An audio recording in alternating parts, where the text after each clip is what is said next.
अच्छा दोस्तों, तो 43 का क्वेश्चन नंबर क्या था? Name the angel who are appointed to put question to deeds on their grave. अच्छा, जब यानी कि आपको दफना दिया जाता है तो कौन से एंजल्स आपके पास आते हैं? तो वो एंजल्स आते हैं मुनकिर एंड नकीर होते हैं। वो कौन से होते हैं? मुनकिर एंड नकीर। और जब आपके जो डेली डीड्स रख रहे होते हैं, यानी कि दिन भर का जो आपके गुनाह जो आप कर रहे होते हैं या आपकी नेकियां कर रहे होते हैं, तो उनकी जो लिख रहे होते हैं वो कौन से होते हैं? करामीन किताबीन होते हैं। हज़रत जिब्राईल अलैहिस्सलाम कौन होते हैं? वो तो आपके यानी कि जो पैगाम लेकर आते थे, वही लेके आते थे, ये वो होते थे। हज़रत इसराइल सूर फूंकेंगे, ये आप सबको याद है। खैर, 44 क्वेश्चन की तरफ चलते हैं। Ramzan is the dash month of Islamic calendar. तो रमज़ान कौन सा इस्लामिक मंथ है कैलेंडर का? वो 9वां मंथ है इस्लामिक कैलेंडर का। ये पूरे इस्लामिक कैलेंडर के आ जाएंगे, यानी कि इसी तरह के रिपीटेड रमज़ान के आगे पीछे ये लोग पूछते रहते हैं। रमज़ान से पहले का, रमज़ान के बाद का, रमज़ान के 2 मंथ के पीछे का, तो ये दोनों का पूछते रहते हैं और ज़्यादा नहीं पूछते। तो इन्हीं को रिपीटेड होता रहेगा। शाबान कौन सा है? शाबान 8वां है, क्या है? तो आपको होता रहेगा। पहले आज आपने क्या समझा है? रमज़ान कौन सा मंथ है? 9th मंथ है, तो ये याद रखिएगा। What is the backbone of economic system of zakat Islam. इस्लाम की जो बैकबोन है वो इकोनॉमिक्स, वो क्या होती है? ये तो किसी को भी पता है कि बैकबोन क्या है हमारी, वो ज़कात है। क्या है वो हमारी बैकबोन क्या है? हमारी ज़कात है। नेक्स्ट क्वेश्चन की तरफ चलते। जर्नी बिटवीन 2 हिल्स सफ़ा एंड मरवा 7 टाइम इज़ कॉल्ड। क्या कहलाता है? वो सही कहलाता है। क्या कहलाता है दोस्तों? वो सही कहलाता है। तो जो भी यानी कि 7 टाइम सफ़ा और मरवा के दरमियान जो चक्कर लगाता है 7 मरतबा, तो वो क्या कहलाता है दोस्तों? वो कहलाता है सही कहलाता है। ये याद रखिएगा, वो सही कहलाता है। खैर, नेक्स्ट क्वेश्चन की तरफ चलते हैं। 47 क्वेश्चन। हाउ मैनी आयत सजदा are in the whole Quran.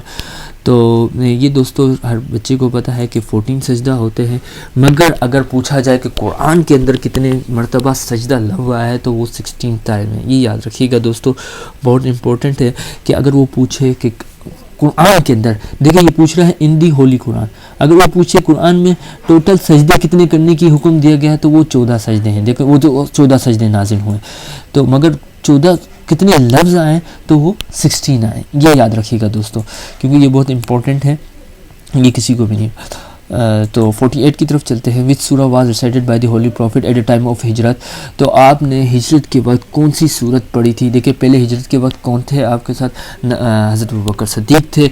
अच्छा, हिजरत के टाइम ये भी आता है कि क्वेश्चन को मस्जिद बनी थी, तो वो भी हमने कर लिया, वो बनी थी। आपने सबसे पहला काम किया था, मस्जिदें बनाई थी, बैतुल मॉस्क नमाज़ पढ़ने के लिए मस्जिदें तैयार की थी। और आपने यानी कि हिजरत के वक्त कौन सी सूरत पढ़ी थी? वो सूरह यासीन पढ़ी थी। तो दोस्तों ये याद रखिएगा, कौन सी पढ़ी थी? सूरह यासीन पढ़ी थी। तो अब ये भी याद रहेगा इंशाल्लाह आपको। अब चलते हैं नेक्स्ट की तरफ। What is the oldest mosque on the earth. सबसे पुरानी दुनिया अर्थ की ओल्डेस्ट मॉस्क वो पूछ रहा है, और किसी की नहीं पूछ रहा, वो पूछ रहा है अर्थ की ओल्डेस्ट मॉस्क कौन सी है। अर्थ की ओल्डेस्ट मॉस्क सबसे है, वो है आपकी बैतुल्लाह काबा। अगर वो पूछें कि हाँ सबसे ओल्डेस्ट मॉस्क कौन सी है वर्ल्ड में दुनिया में सबसे ओल्डेस्ट मॉस्क तो मस्जिद ज़रार है, मगर जो अगर पूछें कि सबसे पुरानी मस्जिद कौन सी है तो वो काबा बैतुल्ला है। What is the rate of zakat on silver gold and currency. तो वो कहते हैं ज़कात और सिल्वर और गोल्ड की जो करेंसी है वो क्या है? तो वो है आपकी 2.5% है। याद रखिएगा 2.5% जो है आपकी ज़कात हो, सिल्वर हो, आप पर नस्ब होती है कि आप उसकी ज़कात अदा करें। याद रखिएगा 1/2% नहीं होता, ये गलत होता है। तो वो क्या है? 2.25 1/2, यह उसका 2.5% कहलाता है। विच सूरा वाज द फर्स्ट रिलीव्ड। सबको पता है कि पहली सूरत कुरान की कौन सी नाजिल हुई थी? वो कुरान की सबसे पहली सूरत सूरह अलक हुई थी। तो कुरान की सबसे पहली सूरत सूरह अलक है। तो इसमें जो आंसर है डी, नन ऑफ दीज। तो इस तरह आप जब सॉल्व करेंगे पेपर, तो आपके दिमाग में आ जाएगा कि पेपर किस टाइप का होता है। देखिए अभी आपको समझ आ रहा है कि पेपर किस टाइप का होता है। जब आप इसे सॉल्व करेंगे तो आप खुद कोशिश करें कि खुद सॉल्व करें। इंशाल्लाह आपसे खुद सॉल्व नहीं होता, पहले मेरी वीडियो को पास करें, जैसे ही नेक्स्ट क्वेश्चन होता है उसको खुद सॉल्व करें, फिर सुने मेरा आंसर के उसका आंसर क्या है। तो चलें 52 को चलते हैं। The incident of Karbala took place in के करबला कब हुआ? टुक प्लेस 61 हिजरी को। ये भी बहुत इंपॉर्टेंट क्वेश्चन है। अच्छा, क्वेश्चन ये भी आता है कि करबला, वेट मिनट में 1 मिनट क्रोम ओपन करता हूँ। मैं आपका ये ओपन करता हूँ तो आपका गूगल, एक मिनट एक क्वेश्चन और आता है, गूगल में लिख रहा हूँ वो क्वेश्चन ये है, व्हेन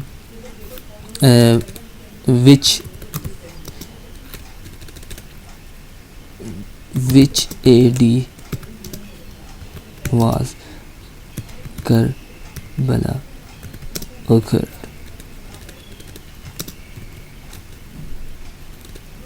एक मिनट, ये वायर आ रही है, करबला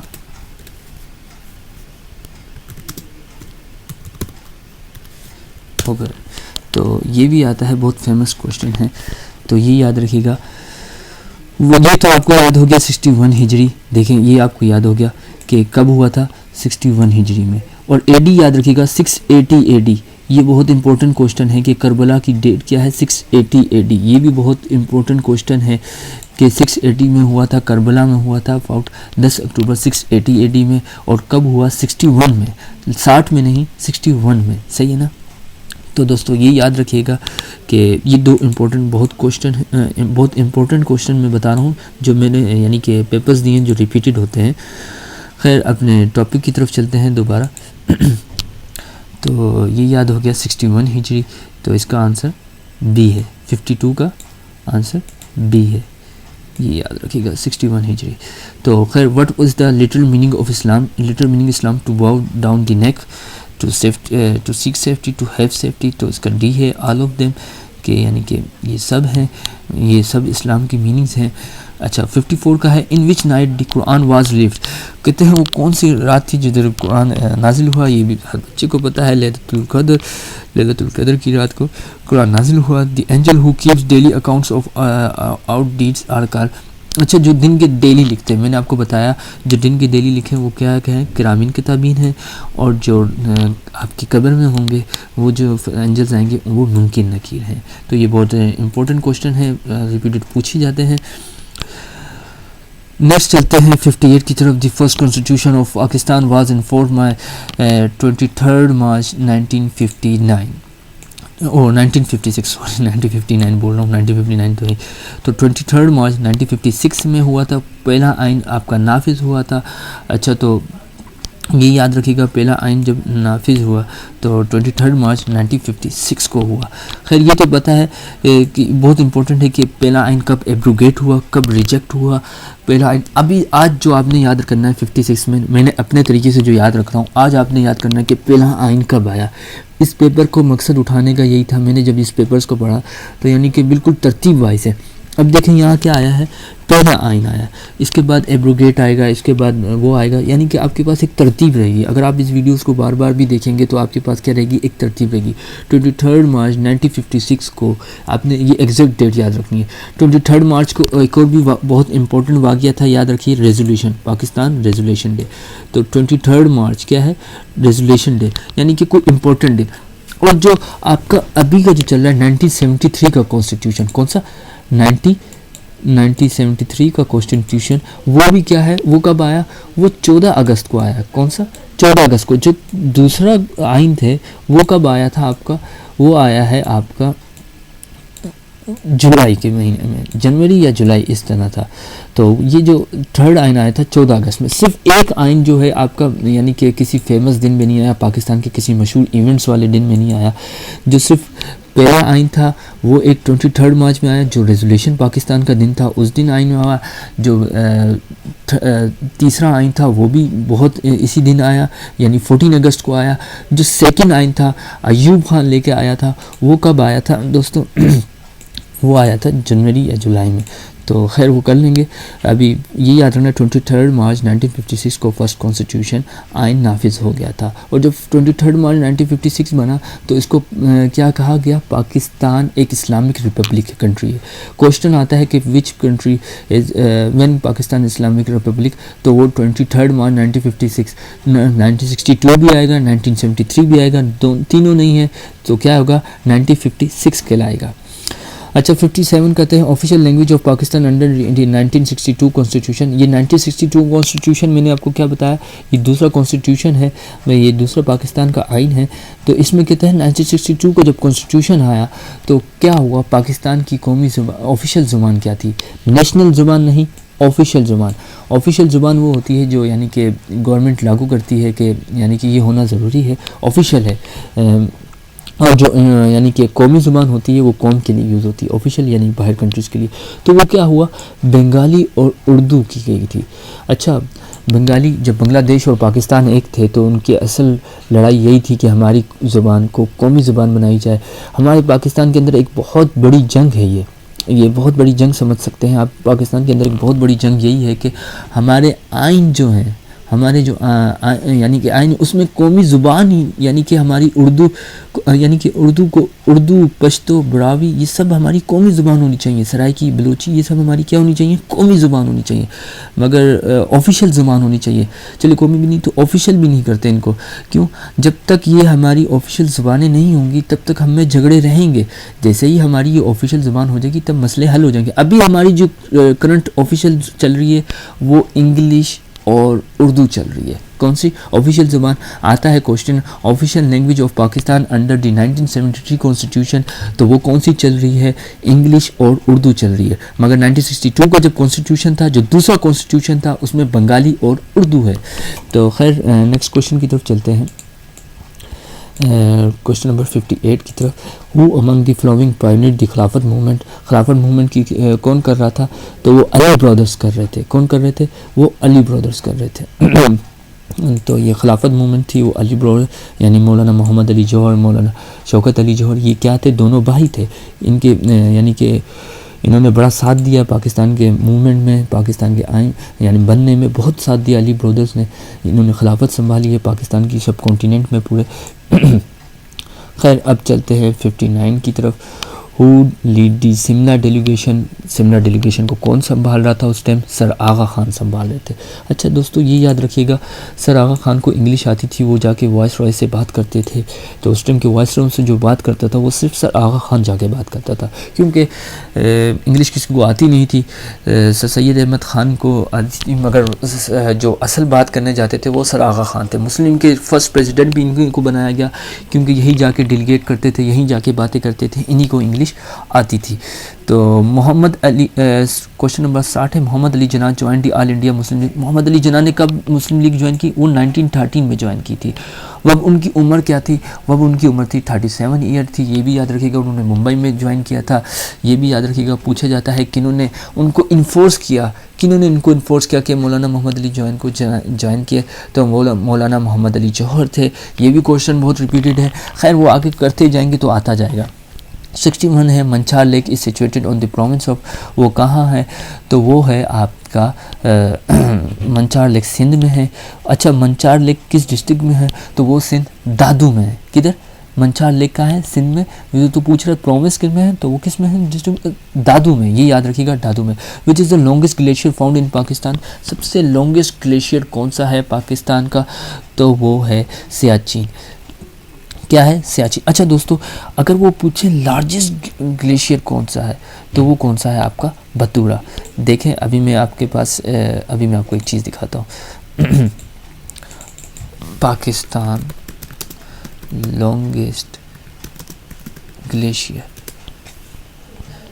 तो यहाँ देख लें पाकिस्तान का लॉन्गेस्ट ग्लेशियर कौन सा है, बतूरा ग्लेशियर। सही है। अगर मैं पूछूं Pakistan glacier found in Pakistan, sorry,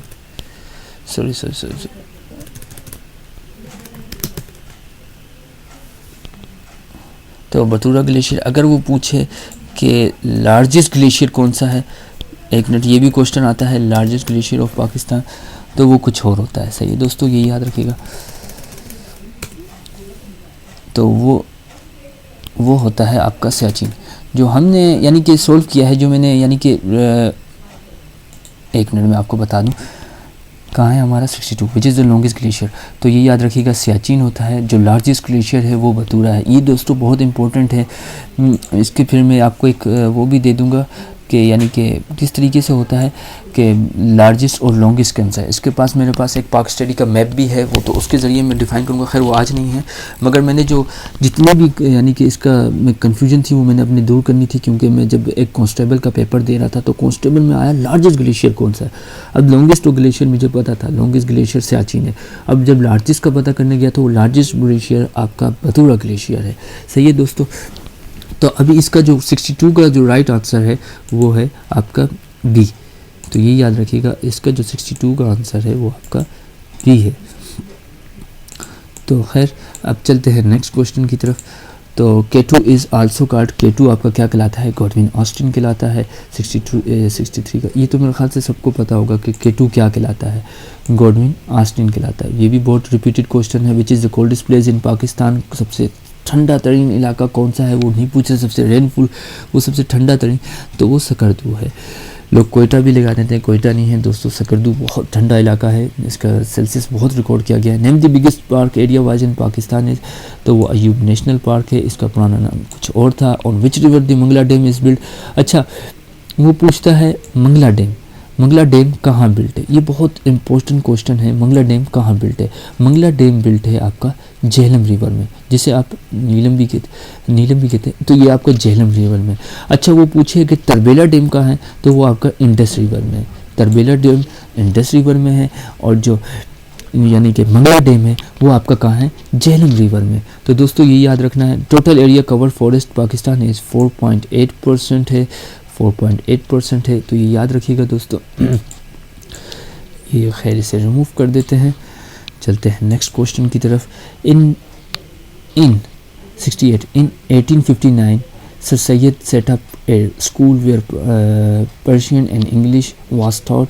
अच्छा जो सर सैयद ने 1859 में स्कूल बनाया, तो वो कौन सा स्कूल, तो पहला स्कूल कायम किया पर्शियन का काम मुरादाबाद में किया गया था। 68 का क्या है, सी है, क्या किया था, मुरादाबाद में।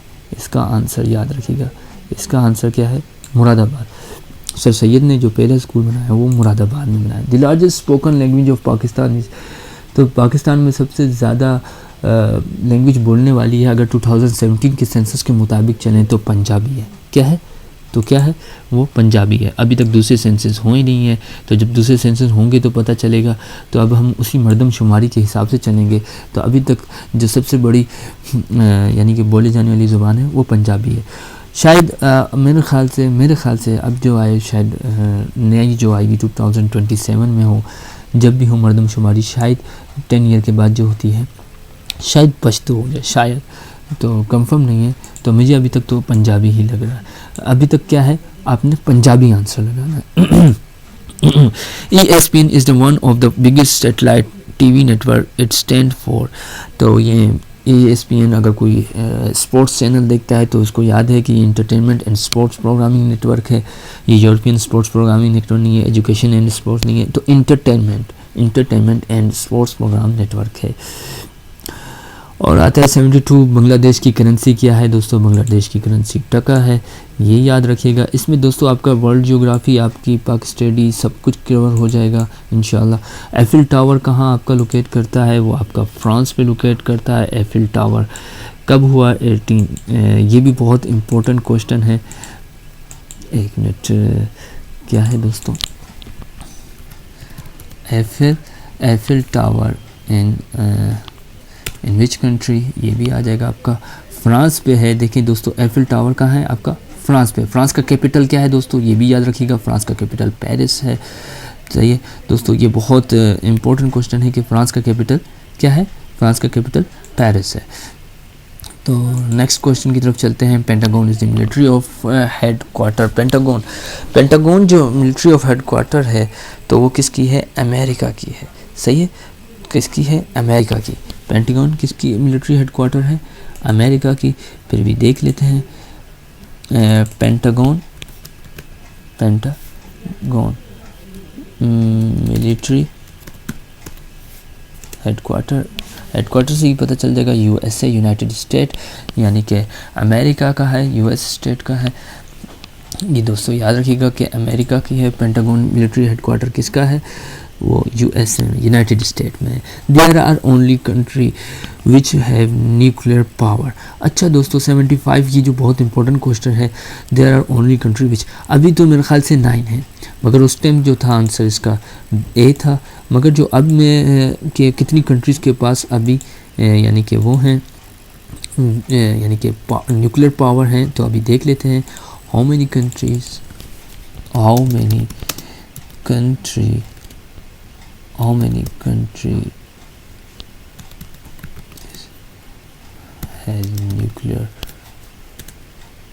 Has nuclear power.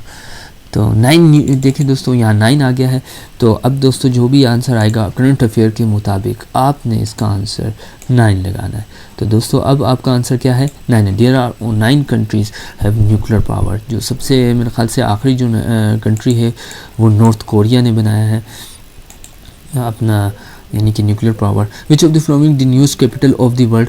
तो इसमें जो न्यूज़ कैपिटल उस टाइम के मुताबिक, ये पास पेपर्स हैं तो बहुत पुराने पेपर है, ये पेपर नहीं आएगा इतना।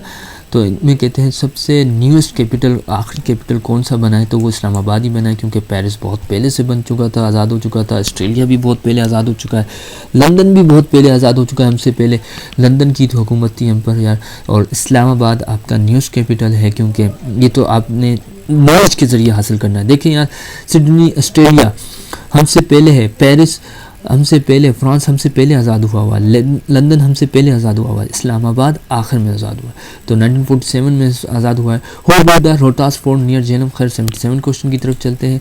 तो रोहतास फोर्ट किसने किया? शेर शाह सूरी ने किया था। किसने किया था दोस्तों? शेर शाह सूरी। ये राजा टोडरमाल के ज़रिए किया था। अच्छा, शेर शाह सूरी ये था कि जब ना बादशाहों की हुकूमत थी, अकबर, जहांगीर, हुमायूं, इनमें चल रहा था, तो इनके दरमियान में शेर शाह सूरी आया था। खैर शेर शाह सूरी कुछ वक्त के लिए आया था, मगर उसे निकाल दिया गया था। तो ये कोई मुग़ल के हुक्मरानी में नहीं था, जब तक ये शेर शाह सूरी आया था, बीच में आया था, लड़ मर के आया था। तो शेर शाह सूरी का एक अलग किस्सा है, पूरी एक अलग स्टोरी है, पूरा एक अलग है। खैर फ़िलहाल आपने ये किसने किया, who build the Rohtas fort किसने किया है, किधर है वो, ये भी क्वेश्चन आता है। तीनों क्वेश्चन आते हैं। अभी आपने ये देखना है रोहतास फोर्ट किधर है, नियर झेलम में, और किस रोहतास फोर्ट कहाँ यानी कि कहाँ है, वो काहान रिवर के ऊपर है। किसके ऊपर बना है रोहतास फोर्ट? काहान रिवर के ऊपर। ये भी बहुत इंपॉर्टेंट क्वेश्चन है दोस्तों, याद रखना है।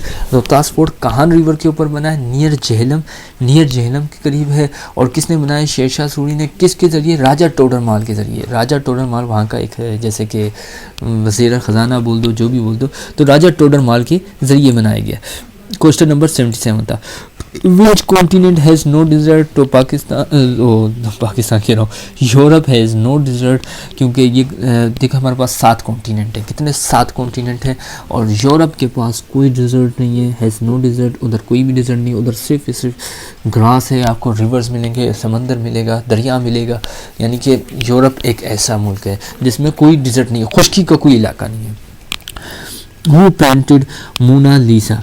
तो खैर मैं इस पर एक मार्क लगा दूं ताकि आपको याद रहे कि 78 का आंसर ए है। Who painted Mona Lisa? मोनालिसा की जो पेंटेड है लियोनार्डो दा विंची। ये बहुत मशहूर पेंटिंग है जो हर साल का क्वेश्चन बनता है, लियोनार्डो दा विंची।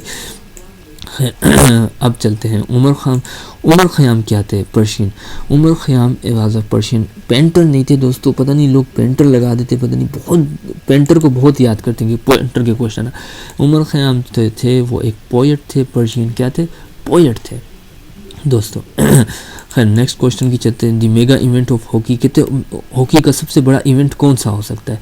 हॉकी का सबसे बड़ा इवेंट हो सकता है वर्ल्ड कप। लाजमी बात है दोस्तों, चैंपियन ट्रॉफी तो हो नहीं सकती, अजलान शाह भी नहीं हो सकती। अब आप लोगों को यहाँ एक और चीज़ पता चल गई दोस्तों, अजलान शाह क्या है? एक हॉकी गेम है। तो पूछा जाता है कि अजलान शाह क्या है आपका दोस्तों, ये याद रखा, अजलान शाह के बारे में पूछा जाता है कि अजलान शाह क्या है। अजलान शाह क्या है? एक हॉकी यानी कि इवेंट है, हॉकी इवेंट है, हॉकी का ट्रॉफी चैम्पियनशिप है, जो भी है हॉकी के बारे में है। तो आपने नीचे हॉकी सिलेक्ट करना है। तो खैर नेक्स्ट क्वेश्चन की तरफ चलते हैं। Daughter of the east autobiography. जो डॉटर ऑफ द ईस्ट है वो किसकी ऑटोबायोग्राफी क्या होता है? ऑटोबायोग्राफी यानी आपने खुद लिखी। तो डॉटर ऑफ द ईस्ट, तो ये किसने लिखी है? बेनज़ीर भुट्टो ने लिखी है। किसने लिखी है दोस्तों? डॉटर ऑफ द ईस्ट, यानी कि ईस्ट की डॉटर कौन है? बेनज़ीर भुट्टो है। The capital of Jordan, Jordan का कैपिटल अमान है दोस्तों, ये भी याद रखिएगा। Which bird is the symbol of peace, तो वो डव का पीस सिंबल क्या कहलाता है, सिंबल क्या है, डव पीस का सिंबल है, क्या है दोस्तों, डव पीस का सिंबल है। 84 क्वेश्चन हो गया हमारा अल्हम्दुलिल्लाह से। 85 चलते हैं। How many zero are there in 1 billion, 1 billion में 9 ज़ीरो होते हैं कितने दोस्तों, 9 ज़ीरो होते हैं।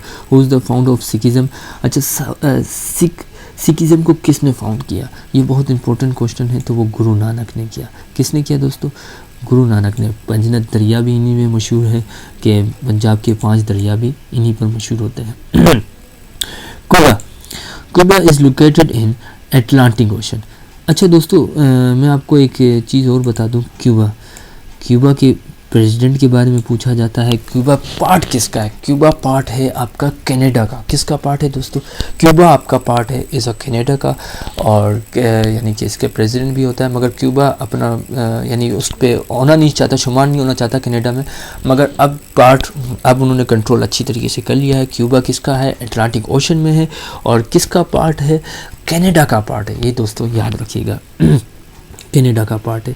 दोनों तीनों क्वेश्चन आते हैं। खैर क्यूबा का वो भी आता है, प्रेसिडेंट भी आता है। खैर अभी बताना नहीं चाहता, वो सर के ऊपर से गुजर जाएगा आपके। इस्लामाबाद इज सिचुएटेड इन विच, अच्छा इस्लामाबाद पंजाब में आता है, आज़ाद कश्मीर में आता है, NWFP में आता है। इस्लामाबाद कहीं भी नहीं आता। इस्लामाबाद आपका एक सेंट्रल है, तो वो क्या है, दी नन ऑफ दीज। कुछ भी आ जाए, इस्लामाबाद कहीं भी नहीं लोकेट करता, वो सेंट्रल का एक पार्ट है, वो कहीं भी लोकेट नहीं करता, none of this. The highest peak in the world, तो सबसे हाईएस्ट पीक क्या है दोस्तों, दुनिया की सबसे हाईएस्ट पीक क्या है, तो वो माउंट एवरेस्ट है। नंगा पर्वत है, ट्रिचमी केटू, तो वो है आपका माउंट एवरेस्ट, जिसकी 884 हाइट है उसकी, केटू की इससे कम है। फिर सेकंड नंगा पर्वत है, फिर ट्रिचमी तो बाद में आता है बहुत ही खैर पहले याद रखना है माउंट एवरेस्ट, सेकंड केटू है, सही है दोस्तों। तो the oldest region of the world, क्या कहते हैं सबसे पुराना मज़हब क्या था, तो दुनिया में सबसे पुराना मज़हब हिंदुज़म है। क्या है दोस्तों, दुनिया में सबसे पुराना मज़हब हिंदुज़म है। लोग बुद्धिज़्म लगा देते हैं, बुद्धिज़्म और हिंदुज़्म एक समझते हैं। बुद्धिज़्म एक अलग चीज़ है, हिंदुज़्म एक अलग चीज़ है दोस्तों, ये याद रखिएगा, तो बहुत लाजमी याद रखिएगा। तो दोस्तों पूछते हैं question number 91, the hottest place in Pakistan, सबसे गर्म तरीन इलाका पाकिस्तान का कौन सा है, तो वो दोस्तों सिब्बी नहीं, जैकमाबाद है। लोग सिब्बी लगा देते हैं, तो जो सिब्बी में रह के आते हैं मेरे ख्याल से उन्होंने जैकमाबाद की गर्मी नहीं देखी। Air blue is the airline of, वो किसकी एयर ब्लू है, पाकिस्तान की है, पाकिस्तान की एयर ब्लू लाइन है दोस्तों, ये भी याद रखिएगा। 93 क्वेश्चन की तरफ चलते हैं। 93 क्वेश्चन की तरफ चलते हैं। Name the animal which is the longest life span, सबसे लंबी उम्र किसकी होती है, वो है दोस्तों टर्टल की लंबी उम्र होती है। पता नहीं कितनी लंबी उम्र होती है, खैर देख लेते हैं अभी इंटरनेट पे। The total life of turtle, life of turtle, ये टर्टल की जो लाइफ होती है वो होती है 150 ईयर की, लिखा हुआ है इधर, लिखा हुआ है 150 साल, लिव 500 ईयर। कितने जी सकता है, 500 साल भी और 400 साल भी जी सकता है। वैसे जो इधर आया हुआ है अप टू 150 ईयर। तो सबसे ज़्यादा जो जानवरों में उम्र है वो तो है टर्टल की, ये याद रखिएगा दोस्तों, टर्टल की उम्र सबसे ज़्यादा, हाथी वाथी किसी की भी ज़्यादा नहीं है, गिरफ्फी की ना चिंपैंजी की, तो सबसे ज़्यादा उम्र जो लंबी है टर्टल की है, सही है दोस्तों, याद रखिएगा। विच of the following is the oldest among of the 7 wonder of the world, the pyramid of Egypt. अच्छा ये जो टर्टल है ना, ये अगर आप छोटे बच्चों की बुक्स भी उठाते तो उसमें भी लिखा होता है कि टर्टल की लाइफ सबसे बड़ी है। अगर आप किसी 6 या 7 क्लास की साइंस की बुक उठा लें तो आपको वहाँ सारे आंसर मिल जाएंगे साइंस के। तो टर्टल की उम्र सबसे बड़ी है। Which of the following is the oldest among of the life of 7 wonders of the world, तो वो पिरामिड ऑफ इजिप्ट है, 94 का ए है। Which of the country use to be called the sick man of Europe, तो वो तुर्की है दोस्तों, France नहीं, वो दोस्तों क्या है, सिक मैन ऑफ यूरोप कौन कहलाता है, सिक मैन ऑफ यूरोप तुर्की कहलाता है दोस्तों, ये याद रखिएगा। तो सेगमेंट ऑफ यूरोप तुर्की कहलाता है। Okay, which Mumbai which country 95 है, नहीं 96 है। Mumbai is a new name of, Mumbai का नया नाम क्या है? मुंबई। अब कौन सा मुंबई है? ये वाला मुंबई या ये वाला मुंबई या ABC? कौन सा? ए मुंबई। कौन सा? BOMBAY।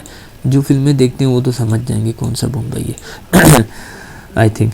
अच्छा, अमेरिका में पूछा जाता है कि Mexico is the situated of the United state. America Mexico कहाँ सिचुएटेड करता है? मेक्सिको जो है वो साउथ में सिचुएटेड करता है। किधर दोस्तों? साउथ में सिचुएट करता है।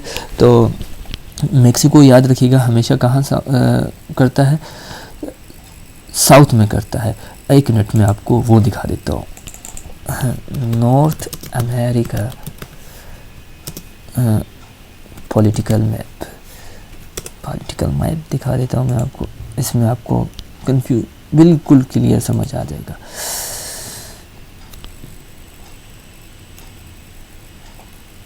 नहीं यार, ये तो इतना भी कोई क्लियर मैप नहीं दिख रहा मुझे जिसमें मैं आपको दिखा सकूं। गूगल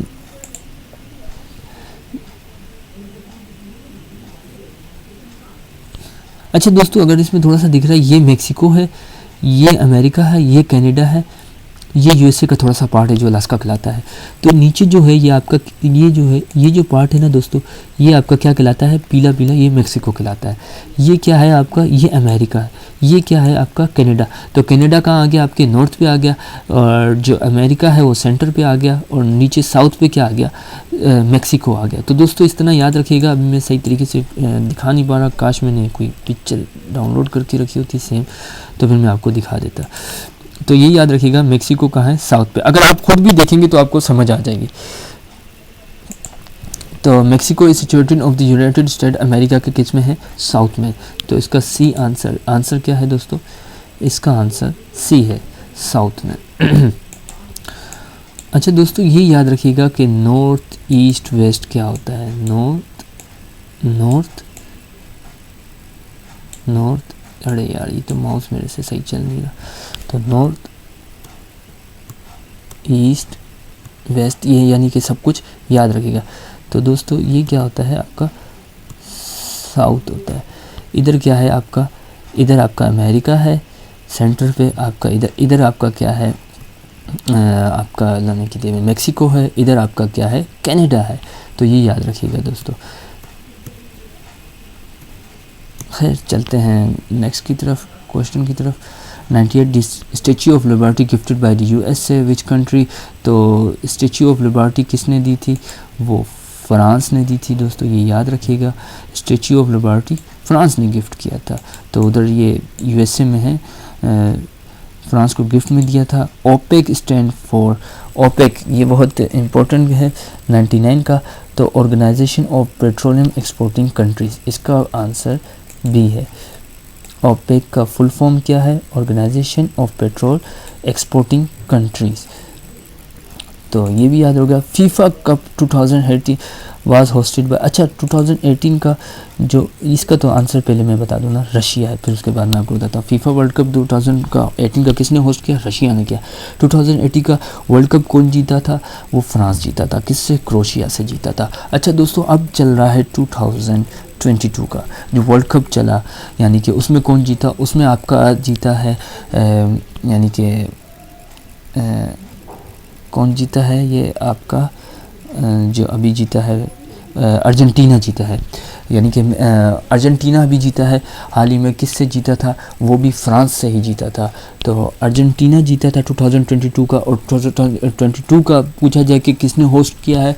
वो किया है कतर ने होस्ट किया है। किसने दोस्तों? कतर ने होस्ट किया। और इस बार पहली इस्लामिक कंट्री थी जो सेमीफाइनल में गई थी, मोरक्को। यानी ये भी दोस्तों क्वेश्चन बहुत इंपॉर्टेंट आएगी। जो पहली इस्लामिक कंट्री थी वो पहले गई थी, सेमीफाइनल में गई है। तो दोस्तों खैर पेपर करते रहेंगे, सो वो क्वेश्चन आते रहेंगे, इसमें आपका करंट अफेयर सब कुछ हो जाएगा। इंशाल्लाह मिलेंगे नेक्स्ट वीडियो में। अभी मेरे पास टाइम बहुत कम है, ये वीडियो लंबी हो जाएगी, इसको अपलोड करना बहुत मुश्किल हो जाएगा फिर मेरे लिए। तो चलते हैं इंशाल्लाह नेक्स्ट वीडियो में मिलूँगा। जब तक के लिए अपना ख्याल रखिएगा। Thank you. अल्लाह हाफिज़।